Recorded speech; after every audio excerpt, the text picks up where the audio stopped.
Well, welcome back to day 2 of the Field of 68 road trip. We are live here at Mackey Arena, and we are now joined by the head coach of the Field of 68 preseason #1 team in college basketball. Payne, how's that sound? Sounds good. Sounds good. Tanned. Why are you so tanned? I've been at baseball games regularly. How many games have you been to, by the way? Around 25. What's your record? The record for the Cubs. My wife's record. You've been at? I think I'm 17-6. I went to a White Sox game. I went to a Yankees game. I saw the Cubs play twice at Detroit. So yeah, unbelievable. It's my golfing. Are complaining how hard they work, and all Matt Painter does is go to Cubs games. I'm working. Oh yeah, you're working. So where do you sit? Where do you get tickets? That's a friend of mine's seat. So I sit right on the third baseline at the start of the second section. Section 113, row 1. Ever got a line drive? Not there because of the net. My wife and I both got a foul ball in the same game at Tiger Stadium. Wow. And we didn't leave our seats. It pinballed to us. Then I gave it, this little 6-year-old was having a birthday party. Good guy. And so I gave it to her. Then my wife got one. She's like, I finally got a foul ball. I go, well, you got to give it to a kid. And then she looked at me like, what? I go, this just happened an inning ago. I gave it to this little girl's having this birthday party. And so I whistled this about 10-year-old boy down, and he came over there. So, but your wife did not want to part with that ball. No, she wanted it. She wanted it. So we're heading into the season, right? And you guys have one of the best point guards that we've seen in college basketball in a long time. You got another returning All-American in Trey Kaufman-Renn. You got Fletcher Lawyer coming back. You got these pieces coming in, the 2 transfers.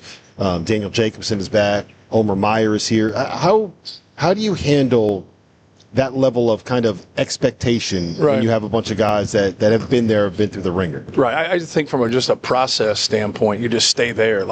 You got to start over. A lot of people don't understand that. You don't, where you finished last year, you don't start there. You start over, and you have a different team. So you're trying, even though you have a lot of pieces that you mentioned that are returning, you still are piecing some things together.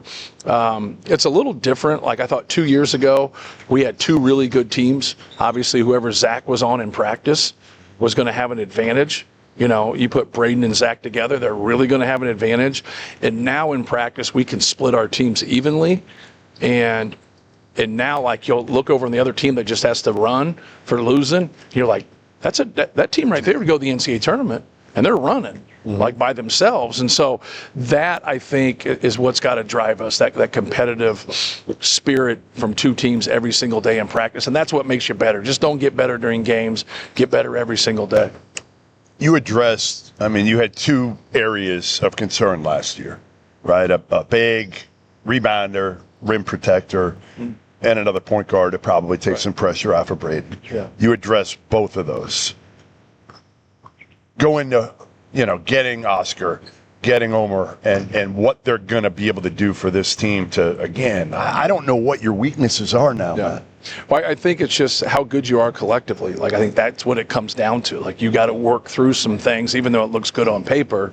The one thing that we've always been able to get is good big guys and skill. That's always been our combination. Now you throw a great point guard in there and that mix, and that's what with Jack Benner, Liam Murphy really helping us to shooting the basketball. There's not a great runway for them just because TK is now going to come back over to the 4, and then Daniel's healthy, and now you got Oscar. Omer gives us another ball handler. Antoine West gives us another ball handler to go along with C.J. Cox and Jakari Harris. Loaded. It's a good team, but for us, it's just trying to work through the kinks early. That's why we've always, not always, but here of late, went to Arkansas on the road, went to Creighton on the road, got beat both places, going to Kentucky now, because a lot of things come out in those games. When you smash a D3 by 40, a lot of things don't come out. You're like, man, I had 17, I should play. No, you're not in the rotation. Well, I just had 17 points. But when you go, you want to get 17 at Kentucky, you're going to be in the rotation. There's just some things that you got to work through. We like our pieces, but to have Braden and then to have Omer, to have Antoine, to have C.J. Cox, to have so many guys that can handle the basketball. So even though we have other people, the ball is going to be in his hands. And we told Omer that in recruitment. We told Antoine West that in the recruiting, just, you got to wait your turn, but you also got to fight, and you got to go to other spots and try to compete. And that's where we've been really good in the fact that we haven't promised guys stuff. So when they come in, and just because they started the year before, they played the year before, doesn't mean you're going to start again. It doesn't mean you have the same role, but competition sets rotations, competition sets starters. When you went out and you got Oscar Clough, I think the one thing that you can kind of see with your team last year, I think you were 358th in block rate, 330th in defensive two-point field goal percentage. Without Jacobson, as good as Trey is, Trey's best attribute is not protecting the rim, right? That's not what he does best. He's a scorer. He's out there to get you points. How important was it to go out and get a guy like Oscar to kind of plug that gap? I think that was the missing piece that you guys really needed. And to throw on top of the stats that you threw our way, we were a top 10 team in the country in offensive transition, but our volume was the lowest because we couldn't rebound. And so now it's not just rebounding the basketball and making your defense better. It's making your defense better. It's leading to getting out on the break, getting outlets to Braden, pushing the ball, more threes for Fletcher Lawyer in transition, and now really trying to attack. Yeah, because Fletcher said he doesn't get enough shots, by the way. That's what he told us. He doesn't. He's right. He finally got one right. But like guys like him, like you always go back to the well and like you want more. But when you have enough guys like Trey Kaufman-Renn, Fletch, those guys, they all need more. And that's what the sacrifice is, being on a really good team. But I think that defensive rebounding that you talk about is really going to help, a lot of aspects of the game. I remember talking to you freshman year before Braden started. And at that point, we didn't know who your point guard was going to be. Right. I was doing something. I don't remember. We're talking, and you're like, no, we're going to be fine. We got this kid, Braden Smith. He's been hurt. He's going to be good. He's going to be good enough. When did you realize he was going to be like good? Like, because you knew he was going to be solid then. When was that point when you were like, Braden Smith can become Braden Smith? Yeah, when we sat down as a staff, like who was going to start, like right away, and like he didn't play in the summer because he was hurt. So David Jenkins came on board, and he was with us in the summer, learning a new system, and then in the fall, Braden just dominated. And so when we were kind of saying like who is going to start, I just said like, hey, like Fletcher Lawyer and Braden Smith's going to take us to a Final Four. I said they just are. I said they're competitive, they're skilled, they bring energy every single day. They just enhance our chances of winning. And so like right then I just felt like, man, he's a special player. But he's had struggles. Like his freshman year, he had times. But the thing that he was able to do was he was able to play through those. And not everybody gets that. And you get on a team and you're equal with somebody and you start turning the ball over like the other guy's playing. For him, like he was the only true point that we had. And so I think that really helped him. I also think that it's a little bit of a learning curve that helps you, but also sometimes coming and sitting and learning helps you too. And he's never had to do that. But he's been great for us. And like we run a lot of really, really good stuff with him that we've stolen from other people. And he makes it look good. Like I don't know how much of it with everybody else that you could run like before. Like, he's such a good passer and he finds small windows and he really sets people up. We asked Omer who he compares himself to, another player. You know who he answered? I wouldn't. Braden. Really? Yeah. Do you see that at all? Well, he can pass the basketball. Omer can pass. Omer's obviously got some really good physical gifts. He's got good size. He's got a burst. You haven't seen everything like when you watch him in the U19s and the U20s. Like you see more because he's learning here. Sometimes until guys really get to understand what's going on, you don't see them at 100%. So I think you'll start to see some improvements from him as he gets more comfortable in our system. But no, he's like that. He's a true point. And that was what we talked about, in the recruiting, is that like you're not going to come here and be a ball dominant guard right away. It doesn't mean that you can't play alongside him and do some of the same things, but the volume's not going to be high. But then after he leaves, now you have more of a runway to do those things. I think it's really impressive how you're able to sell kids on that, right? Like in this day and age, getting them to sacrifice extra touches. He could have been a starting point guard somewhere else in the country from day one when he walked on campus. And you guys are able, it's not just him that's doing that. You see other players that you've brought in are willing to sacrifice maybe freshman and sophomore to develop. How have you developed that? How have you built that? How are you able to get these guys to buy into that idea? Well, I think when you talk to guys and you say, hey, you want to play in the NBA, you can't pick where you go in the NBA. They are going to draft more times than not on the best player on the board. And you'd be like, why did they take him? They have 3 small forwards. Why did they take him? Because in 2-3 years when it's their time, one guy's gone, one guy's 2 to 3 years older, and now they have the best value. And the value in the NBA isn't always about playing. The value is always, can be a trade chip. So like now you can sit there, now you're the best thing for our organization, whether you play for us or you don't. So that was something I talked to him. You see a lot of ball dominant guards and they go other places. If you can play alongside someone like that too, now you've raised your value. So obviously it was circumstantial for us because we have Braden. Like you would rather in recruiting say, no, you would have the ball, you would do this, you're going to have a better chance of getting those guys. But when they have smart people around them and they understand those things, you're like, oh man, I can really grow. And then the other thing is, I think a lot of kids really talked about going 1 year. And then but they see after that first year, unless you're just a special player, that a lot of your time is probably going to be like in that G League. It's still going to be developmental. Why not allow that to be in your second year in college at that school? Now we see that when those guys like Jaden Ivey, when he comes back, man, that sophomore year really, really helped him. That second year for those guys that are special like that really helps them, obviously helps out that school, but also helps out their chances to get drafted higher and be more of an impact player. So Matt and I were both at the Larry Shyatt Coaches Clinic a couple weeks ago in Charlotte, and he was on a panel with Billis. First of all, I wish it had been Izzo and not you on that panel.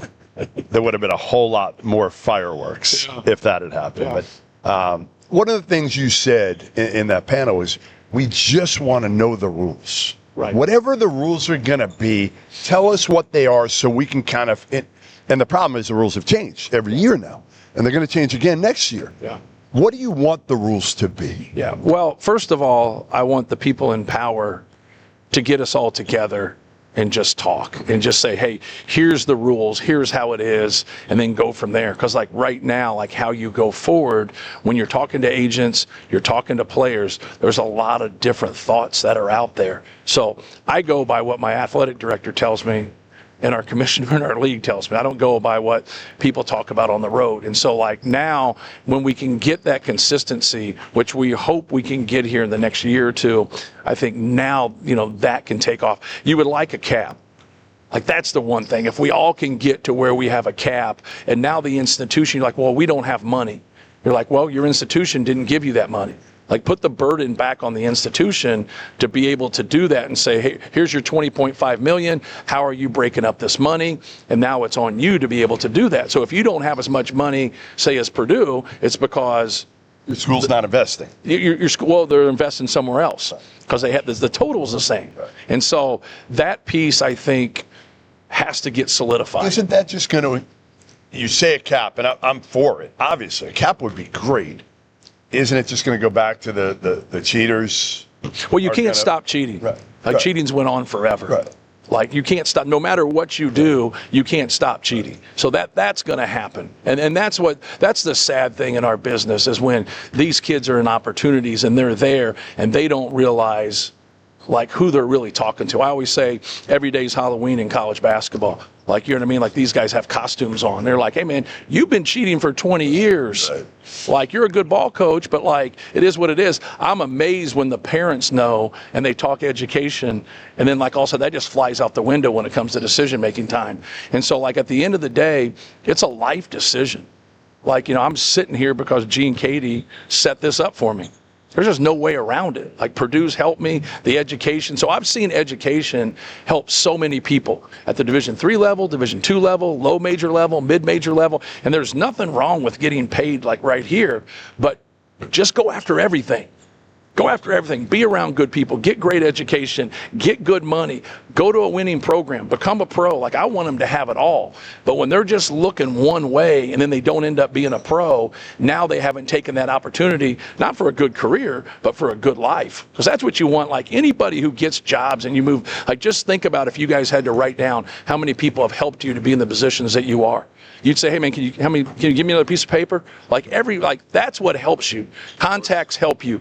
People people help you. Well, you got to be able to build those relationships. So now people are going to go out and say, hey, man, like, I support him. This guy would be great, and that's how you get going in any line of work that you do. So hopefully we can get some little better clarity. I think some people don't want the clarity; they like kind of dancing in the mud. But like we need good for the sport. No, it's not good for the sport. But you can't control some of the other stuff. You just can't control that. Let's just get this. And I do think that they're trying to put their best foot forward. There's just a lot of things from legal issues, and that's where Jay's great when you get up on a panel, because Jay's knowledgeable about it, and that's what we need. Like we need people to educate us about the law. That's where coaches don't know. They don't know. Like, now when you start talking, I've heard attorney generals talk and just cut a coach off on a Zoom and say, hey, the judge is just following the law. If he doesn't have something in front of me that's it's a court case just like this, he's just going to follow the law. Mm-hmm. So then if the rules and regulations of the NCAA aren't following the law, well, that's how they keep losing their court cases. So when in the offseason, right, Braden Smith could have very easily put his name in the portal and found a way to be able to make more money somewhere. So he's Braden Smith. So it would have broke the bank for him. It's probably the same thing with TKR. Probably the same thing with Fletcher. Yeah. How is it that you were able to make sure that these guys come back? And I don't even think it's just you. They're all credited to you, but they said it's the coaching staff, it's the culture, it's the friendships that we've developed here. How you've been able to cultivate that? Yeah, I think it's all of that is the reason. So the first thing that I did when our team meeting, we didn't have everybody in the summer together. So in the fall, about 3 weeks ago, that's the first thing I always talk about. If you're going to be a special program and have a special season, everyone has to sacrifice. Mm-hmm. Even the guys that play the most, that score the most. But already every single one of those guys have financially sacrificed. So, I just said, really, it's about at 60%. Because, we're the only program in the country that had to re-sign 2 All-Americans. Mm-hmm. And then that money's going to, it's going to total. But all of those guys, not just them, they all could go and get more. But that's where it is really across the board outside the people who overpay, right? Is that they could go, anywhere and make more money, because as an individual, especially early when people had money, that's when it was very fruitful for guys. So I think we got a special group of guys. And you let them know, first of all, it's not your money. You're like, hey, this is not my money. We're trying to get you as much money. And I think when they know that's sincere, that you're trying to do that for them, and they do. But the room needs to hear that. The room needs to hear that Daniel Jacobson sacrificed also. Mm-hmm. Oscar Clough sacrificed also. Braden obviously did. TK did. Fletch did. All those guys did. But they also sacrificed, for the greater good. Now, can we do something special here? Can we win our league? Can we go to a Final Four? Can we get ourselves in a position for a national championship? There's a lot of ifs there, but with the pieces that we have and collectively and the sacrifices we're going to make. But the thing that I think starts it for us is it just starts in recruiting, is just try to be as honest as possible. Don't try to get guys under false pretenses. And you're going to lose some people that way. But when you do get them, now they're yours. They know you've been honest with them. And then when problems happen, just keep going back to the drawing board in terms of hey man, let's work through these things. Let's help each other out here. Everything's fine. And then if you just keep being there for them, I think at the end of the day, that they'll play for you. And you got a good relationship. It's on solid ground. It's not fake. Mm-hmm. All right, a quote from one Robert Doster as it pertains to Purdue this season. Quote, true. National championship or bust. True or false? True. If we're preseason number 1. Wow. By the way, that's 4 trues, 0 falses. But your bust isn't your program falls apart. It's just, and to his point is, when you walk off and you get beat by UConn and you have Zach Edey, is when will we never have a bite at the apple like this? Where I did a poor job last year is we had some tough calls at the end of that Houston game. And we're right there in that Elite 8 and now playing Tennessee to go to the Final Four, of not selling that we can still get back to a Final Four. It's still our goal, but we just didn't talk about it all the time like we did the year before, like we're talking about it right now. And so I think when you've been number one in the country, if this happens and we're preseason number one, at some point 4 out of the last 5 years, like this, it's not something that's just random here. That's not random. Mm-hmm. Like we've been able to get it at a very high level and be consistent. We're tied with Duke in the last 7 years for the most high major wins. 4 of those years we have Zach Edey. 3 of those years he starts for us. So there's time in there where he's not with us, because I think when you have a great player like that dominates, like the other players are like, they're good too. Right? Like Braden Smith's a good player too. Fletcher Loyer is a good player too on down the line. But now we just want to have that consistency. And so like that's what we're doing right now from a recruiting standpoint, because now we can sell that. We're losing a lot, but we're still going to return 7 guys. Mm-hmm. So and there's a lot of people out there that just said, hey, we might lose our whole roster again. Like we're not going to lose. We might lose a couple of those guys, but we could bring back 7 guys. And that's still a great place to start. But then you got 6 scholarships for people to be able to come in and play right away, because we want to keep this at a high level. Yeah, and it's also, you have a generational point guard in Braden Smith, right? You have a guy that starts in the backcourt with him for 4 years. That relationship between guards is something I think is so important to winning in college basketball. You have an All-American in Trey Kaufman. Like, you are set up to be able to make the run this year. You are set up to be the 2024 UConn, the dominant team in the sport. I just think that this is the year where it's all the stars are aligning. Does that make sense? Yeah, well, I think, first of all, you got to look at our league. And, like, you look at our league and the improvements, like you look at, like, Donovan Dent going to UCLA with the returners they have. Like, you look at Michigan and the roster that they have put together. He did a fabulous job last year, with his guys. You look, Michigan State winning their league, going to the Elite Eight. Just on down the line. There's more teams. Oregon returns 2 really, really good players, and they've added some really good pieces. And so, like, I could just, keep going on and on. Illinois, once again, has a fabulous roster. They have a really good, and Brad's done a great job there. So, like, and I'm missing, a handful of people in our league, but, like, right away, that's where our focus needs to be. I know I'm answering your questions, but, like, that's where, like, the kid at Iowa was fabulous. That was at Drake last year. I mean, I saw him in the NCAA tournament. I'd never seen him before. God dang, stud. Man, he's good. And so you look at Donovan Dent. So, like, Braden, you look at Bruce Thornton. Like, Braden's been great. Some really good point guards. He's been first-team All-American. Yeah. But you also got to get back to the lab and say, like, hey, man, I probably got some people coming at me here. Like, I got some people coming at TK. Like, I got some people coming at me. Like, they want to be All-Americans. They want to take their teams far in the NCAA tournament. So, like, we're still on proving ground. Like, there's nothing going to be given to us. And I love the fact of playing a tough schedule. I think more people are doing it now.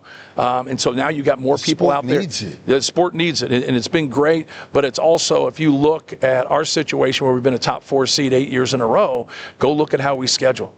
It's going to help you. It's going to help you get in this. Now, you still got to win games, which at times we've struggled with. And so, like, for us, like, that's where we have to stay. We have to stay on proving ground and knowing that, each game is going to be very, very difficult. All right, we're going to start a new segment on the show today. You're getting giddy. We're starting with you. We're starting with you. And mean tweets. Mean tweets. Yeah, there you go. And we're going to have you read. We pulled them. Our producers, our crack producers here, pulled a couple of the better ones. Okay. You have not seen these. They're going to come across the screen here in a second on the monitor in front of you. Out loud. You got to read it out loud.